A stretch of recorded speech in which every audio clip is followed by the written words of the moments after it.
కన్నుల పండుగగా వైభవంగా శ్రీ వీరభద్ర స్వామి రథోత్సవం నారాయణపేట జిల్లా మక్తల్ మండల కేంద్రంలోని యాదవనగర్ కాలనీలో వెలిసిన అతి పురాతనమైన శ్రీ వీరభద్ర స్వామి ఉత్సవాలలో ప్రధాన ఘట్టమైన రథోత్సవం అత్యంత వైభవంగా జరిగింది. ఉత్సవాల సందర్భంగా తెల్లవారుజామున శ్రీ వీరభద్ర స్వామి వారికి ప్రత్యేక అభిషేకాలతో పాటు అలంకరణ చేసి పూజలు నిర్వహించారు. అనంతరం ఆలయ ఆవరణలో భక్తులు శివనామాలు స్మరిస్తూ నడుచుకుంటూ అగ్నిగుండం తొక్కారు.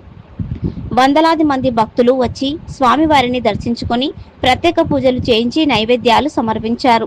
సాయంత్రం ఆలయ అర్చకులు శివయ్య సంతోష్ల ఆధ్వర్యంలో భక్తులు రథోత్సవాన్ని బంతిపూలతో అందంగా అలంకరించిన రథంపై శ్రీ వీరభద్ర స్వామి వారి ఉత్సవమూర్తిని ప్రతిష్ఠించి ప్రత్యేక పూజలు నిర్వహించారు. అనంతరం రథోత్సవాన్ని లాగేందుకు భక్తులు పోటీ పడ్డారు.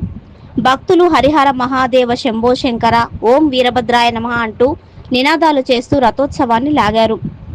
ఈ రథోత్సవ వేడుకల్లో ఆలయ అర్చకులు, ఆలయ కమిటీ సభ్యులు, భజన భక్తులు, మక్తల్ పట్టణ చుట్టుపక్కల గ్రామాల నుండి విచ్చేసిన వేలాది మంది భక్తులు తదితరులు పాల్గొన్నారు.